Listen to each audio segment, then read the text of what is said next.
नमस्कार साथियों, स्वागत है आपका आरएस क्लास में। मैं कौशल सिंह।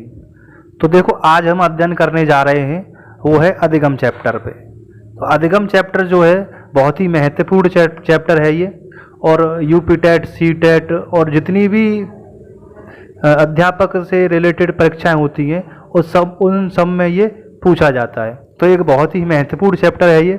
तो आइए इस पे चर्चा करते हैं। तो देखो, अधिगम अधिगम क्या है? तो अधिगम का अर्थ होता है सीखना। सीखना इसका संकीर्ण भाषा का अर्थ है। सीखना इसका संकीर्ण भाषा का अर्थ है। तो इसकी परिभाषा क्या है? इसकी परिभाषा है व्यक्ति के व्यवहार में स्थायी परिवर्तन ही अधिगम कहलाता है। व्यवहार में, अच्छा, ये व्यवहार शब्द आया है। व्यवहार का सर्वप्रथम प्रयोग किया था 1905 में मैकडूगल ने। मैकडूगल के द्वारा व्यवहार का सर्वप्रथम प्रयोग किया गया था 1905 में। अब व्यक्ति के व्यवहार में स्थायी परिवर्तन ही अधिगम कहलाता है। वो कैसे कहलाता है? जैसे अनुभव करके। देखो, अनुभव करके, जैसे ये रास्ता है, ये रास्ता है, यहाँ पे एक बड़ा खड्डा है, ठीक, यहाँ पे बड़ा खड्डा है। अब एक व्यक्ति साइकिल से जाता है और इस गड्ढे को ऊपर होके क्रॉस करके यूँ चला जाता है, तो उसे इस बात का अनुभव है कि यहाँ पे गड्ढा है और यहाँ जाऊँगा तो मैं गिर पड़ूंगा। तो उसे इस बात का अनुभव है, तो यानी उसे इस बात की सीख मिली कि वो यहाँ से इस गड्ढे के ऊपर होके क्रॉस करके यूँ चला गया, ठीक। और दूसरा है अभ्यास करके। देखो, कोई चीज़ है, इसका हम बार बार अभ्यास करेंगे। कोई चीज़ बनाएंगे, कोई तोड़ेंगे, कोई बनाएंगे, कोई तोड़ेंगे, तो वो आखिरकार में वो बन ही जाती है। तो उस चीज़ का हमें क्या हुआ? अभ्यास हुआ। अभ्यास करके वो हम सीख गए, तो वो अधिगम की श्रेणी में आएगा। अब तीसरा है प्रशिक्षण करके। देखो, ये किताब है, अब इसमें कोई जानकारी है, वो हमें इस किताब में पता नहीं है कि क्या जानकारी है। अब वो हमने किताब पढ़ी, हमने, अब वो हमारी जो समझ में आ गई, जो इसमें थी, तो ये हमारी कैसे समझ में आई, कैसे सीखे हम? प्रशिक्षण करके। प्रशिक्षण के द्वारा ही तो सीखे। इसमें हमने जो जानकारी थी वो प्रशिक्षण करके हमने प्राप्त की। तो प्रशिक्षण करके इस जानकारी को हमने प्राप्त कर लिया। तीनों बातें समझ में आ गई? तो देखो, नोट जरूर कीजिएगा, और ये बहुत ही महत्वपूर्ण चैप्टर है, और यहाँ से अक्सर सवाल पूछे जाते हैं, प्रश्न पूछे जाते हैं, और इसे नोट जरूर कीजिएगा। और हमें भी आशा है कि आप नोट कर रहे होंगे। तो देखो, किन कारणों से अधिगम नहीं माना जाएगा? नोट कीजिएगा इसे, किन कारणों से अधिगम नहीं माना जाएगा। अब वो कौन कौन से कारण हैं जिनसे अधिगम नहीं माना जाएगा, है ना?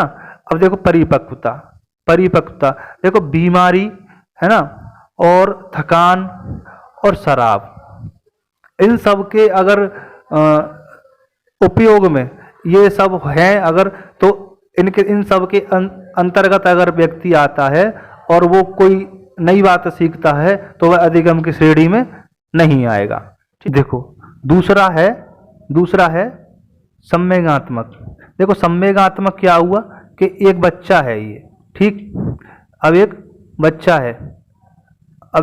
है ये। अब एक बच्चे से आपने खिलौना दिया, इसको खिलौना दिया, और फिर वो खिलौना आपने वापस ले लिया, तो बच्चा जोर जोर से रोने लगेगा। बच्चा क्या करेगा? जोर जोर से रोने लगेगा, है ना।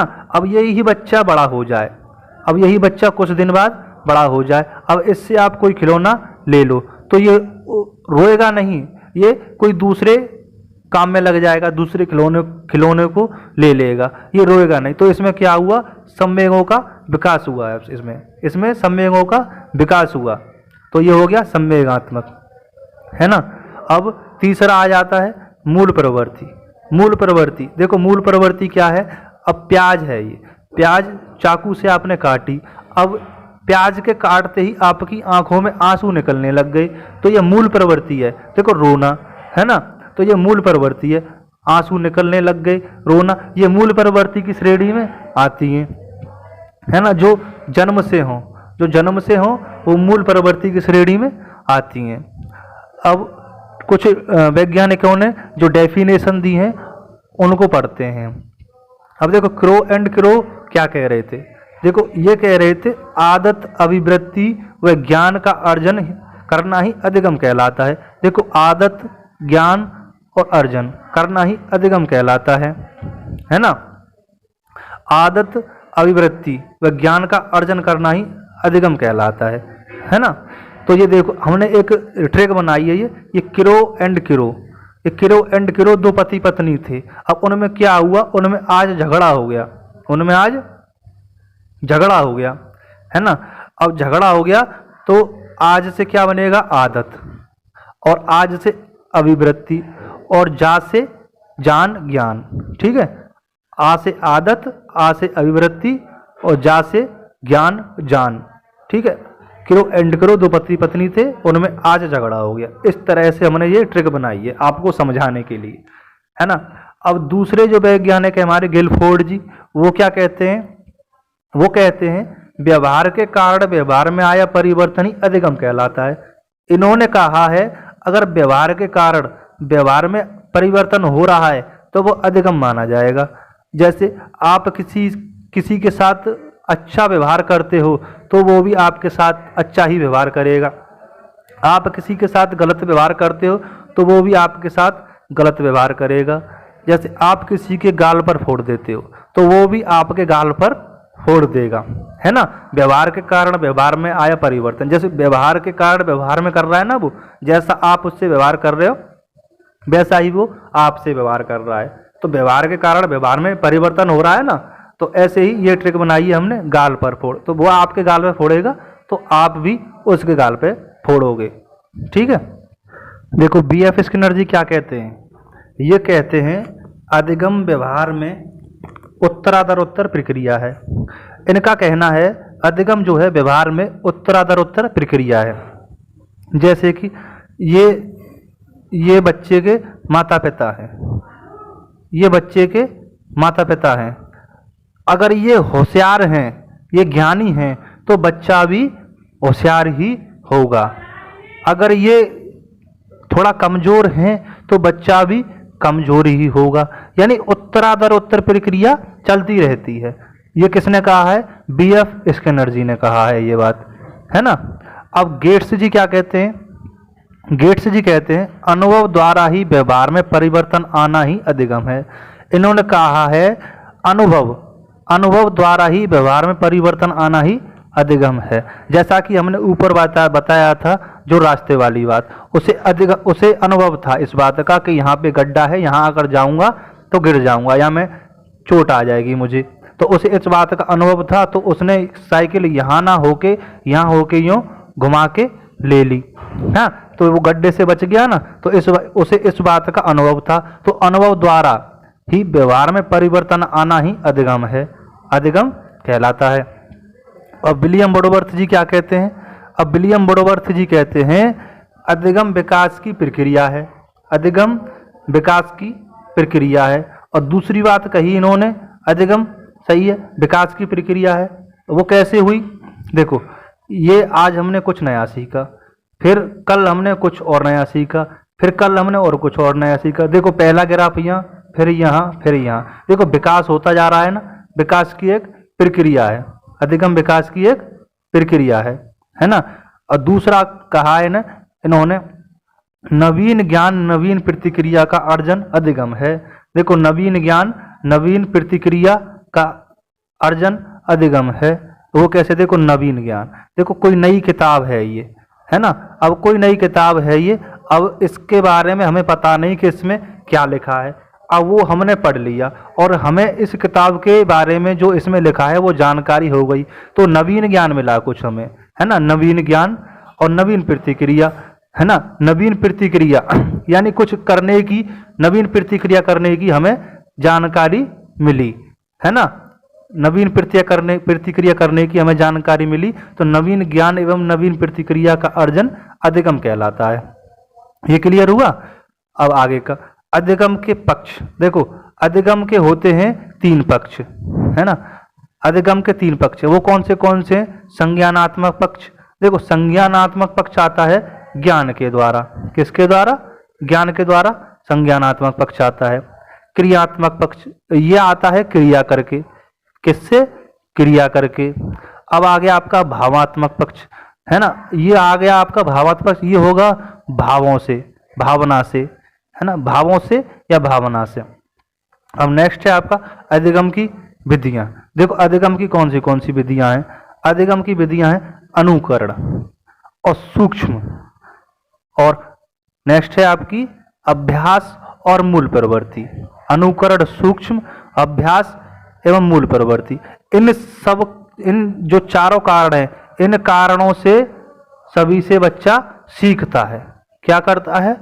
सीखता है। देखो अभ्यास करके बच्चा सीखता है, मूल प्रवृत्ति से बच्चा सीखता है, जैसे जैसे बड़ा होता जाएगा वैसे वैसे वो सीखता जाएगा, है ना, सूक्ष्म से और अनुकरण कर करके, है ना। तो अब अधिगम की विशेषताएं देखते हैं। देखो अधिगम की विशेषताएं, तो अधिगम की विशेषता क्या क्या है? अधिगम की विशेषताएं, अधिगम की विशेषता देखो, नंबर 1, अधिगम जीवन पर्यंत चलने वाली प्रक्रिया है। देखो ठीक है, अभी अधिगम जीवन पर्यंत चलने वाली प्रक्रिया है, सही है सर, जीवन पर्यंत चलती रहती है अधिगम, सीखता रहता है बच्चा कुछ ना कुछ जीवन भर। सर दूसरी है अधिगम सदैव उद्देश्यपूर्ण होता है, सही है सर, अधिगम सदैव उद्देश्यपूर्ण होता है, यानी कुछ ना कुछ सीखोगे आप तो अच्छा ही तो सीखोगे, तो उद्देश्यपूर्ण ही तो प्राप्त होगा आपको कुछ, है ना। अगर आप गलत भी सीखोगे तो गलत प्राप्त होगा, यानी कुछ ना कुछ प्राप्त होगा, सही सीखोगे तो सही प्राप्त होगा और गलत सीखोगे तो गलत प्राप्त होगा, तो कुछ ना कुछ आपको प्राप्त होगा आपको जरूर। अच्छा, नंबर 3 है अधिगम क्रियात्मक आधारित प्रक्रिया है। अच्छा, अधिगम क्रिया के आधार पर होती है, ठीक है सर, अधिगम जब ही प्राप्त होगा जब हम किसी चीज की बार बार क्रिया करेंगे। अधिगम क्रियात्मक आधारित प्रक्रिया है, अगर हम किसी चीज की क्रिया नहीं करेंगे तो हमें पता नहीं चलेगा, हम किसी के बारे में सीख नहीं पाएंगे और अधिगम नहीं होगा। तो सर ये भी ठीक बात है, अधिगम क्रियात्मक आधारित प्रक्रिया है। अब आ गया चौथा कहता है अधिगम सकारात्मक नकारात्मक पुनर्वलन है। ये ठीक कहा। देखो सकारात्मक, अगर हम किसी से नमस्कार करते हैं तो वो हम अच्छा करते हैं, है ना, और नकारात्मक अगर हम किसी से लड़ाई करेंगे तो नकारात्मक। अगर अच्छी चीजें सीखेंगे तो सकारात्मक हो गया और गलत चीजें सीखेंगे तो नकारात्मक हो गया, यानी अधिगम दोनों प्रकार से हो सकता है। यही नहीं कि हम अच्छी बातें सीख रहे हैं तो ही अधिगम माना जाएगा और गलत बातें सीख रहे हैं तो अधिगम नहीं माना जाएगा। नहीं, अधिगम दोनों में माना जाएगा, नकारात्मक भी और सकारात्मक भी। चाहे आप कुछ भी सीखो, चोरी करना सीखो तो भी सीखना हुआ, अधिगम है, और आप किसी चीज की तैयारी करना सीखो, जैसे आप अध्यापक बनने वाले हो, पढ़ाई कर रहे हो तो भी आप कुछ सीख रहे हो तो भी अधिगम हो गया। अधिगम दोनों प्रकार से हो सकता है। ओके, अब नेक्स्ट है आपका अधिगम पर प्रभाव। देखो अधिगम पर प्रभाव किस किस के पड़ते हैं, है ना। अधिगम पर प्रभाव पड़ता है अध्यापक का प्रभाव अधिगम पर पड़ता है, और दूसरा प्रभाव पड़ता है परिवार का, और तीसरा प्रभाव पड़ता है मित्र दोस्तों का। देखो अध्यापक आपको हर समय कुछ ना कुछ सिखाता रहता है, तो इसलिए अध्यापक का प्रभाव अधिगम में बहुत ही महत्वपूर्ण है। और फिर वहां से आके आप घर आते हो तो परिवार में आप रहते हो तो कुछ ना कुछ सीखते रहते हो, मम्मी पापा कुछ ना कुछ आपको सिखाते रहते हैं, है ना। और वहां से बाहर निकल के आप जब दोस्तों के पास जाते हो तो वहां भी आप कुछ ना कुछ सीखते हो, जैसा कि बाहर का वातावरण होता है उसी हिसाब से आप कुछ ना कुछ सीखते हो। तो इन 3 चीजों से आप सीखते हो। देखो अध्यापक से, परिवार से और मित्र से, आप इनसे कुछ ना कुछ सीखते रहते हो। तो आशा करता हूं आपको हमारी क्लास बहुत अच्छी लगी होगी। तो ऐसे ही हमारे साथ बने रहिए, सब्सक्राइब कीजिए, लाइक कीजिए और हमारी क्लास को देखते रहिए। धन्यवाद।